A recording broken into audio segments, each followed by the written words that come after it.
Hey guys, I hope everything is going well. I just wanted to drop in and talk about a few interesting insights from this new Bugsnax developer interview with Third Coast Review. It was just posted within the past day, and it was first brought to my attention actually in the comments of my last video, the Bugsnax gameplay trailer analysis, so shout out to that person for giving me the initial update. But then I looked into it, and the interview itself is actually like a really great read with lots of new information about the creation process of the game, and I'm not going to be like covering every single piece of information discussed in that interview, but it's really good, so I definitely recommend reading through it yourself if you want to get like the full scoop on, I guess, like the latest discussions with the development.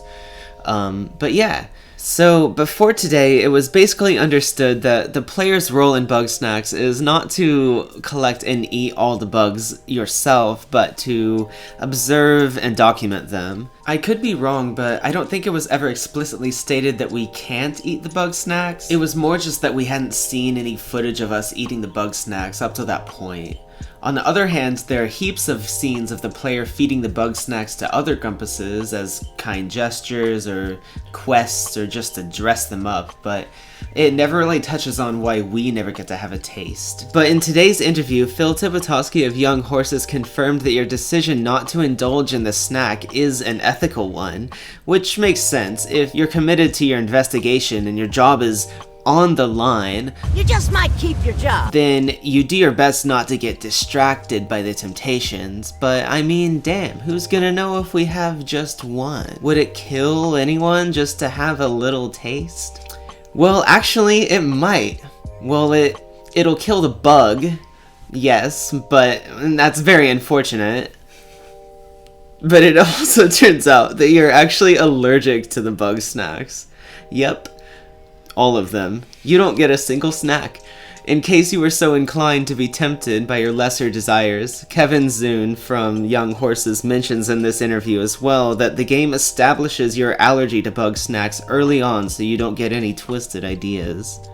But go ahead and feed the other Grumpuses all the bungers and friters. It's fine. I wasn't really sold on this meme that Bugsnax is a secret horror game before, but now I have to document 100 delicious dishes that I'll die if I eat. I can't think of a darker idea of hell. Forget the mission, I'll just suck down a whole ass Rivelpede and die, thanks, I'm good. So there you have it then. It truly is the forbidden fruit that tastes the sweetest. But what if there was a timeline where you could eat a Bugsnax? Well, Phil explains that it was decided kind of early on that due to their small team of only 10 people and their limited bandwidth, the implications of being able to eat so many different snacks would lead people to expect each one to do something different when you eat them, give you power-ups or whatever. And they didn't want to open that can of worms, so they formulated the in-universe explanations I mentioned before to canonize the strict no snacking policy. However, this last amazing piece of lore I want to talk about is the only known glimpse into the pre-allergy phase of Bugsnax conception. Let me take you back. You may have heard, or maybe not, a lot of publications a couple months back caught wind of some 2014 tweets from Phil where he essentially revealed Bugsnax 6 years ahead of its schedule. It was hot off the heels of Octodad's release, and the team, inspired by their first effort's success, quickly went to work to think tank their next big idea. There's a whole bunch of fun facts regarding the process of narrowing down their ideas and the shape their influences take in the creation of what would eventually become Bugsnax, and I'd love to do a separate video breaking down this process in more detail sometime. But anyway, back to 2014, it's October 3rd, and Phil is having a great old time on Twitter in the days when there weren't a lot of eyes outside of his close circle on his personal account. In a tweet, he laments, "So my concern with current Young Horses pitching process is that we've yet to find something particularly weird."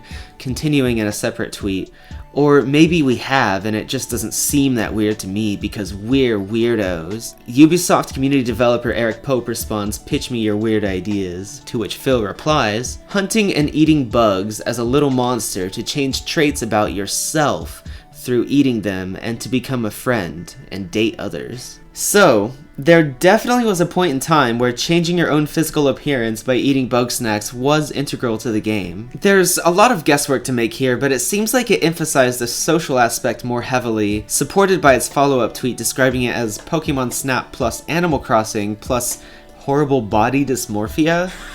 It's so hilarious because I can only think of this version of Bugsnax requiring you to eat enough of a certain kind of bug to morph your appearance in order to romance another character with a specific taste? I don't know. I mean, dating the Grumpuses could still very well be a part of the final game for all I know, but I still feel this exchange was really amusing, even more so when another user responds to his pitch tweet with, "So, Cubivore 2?"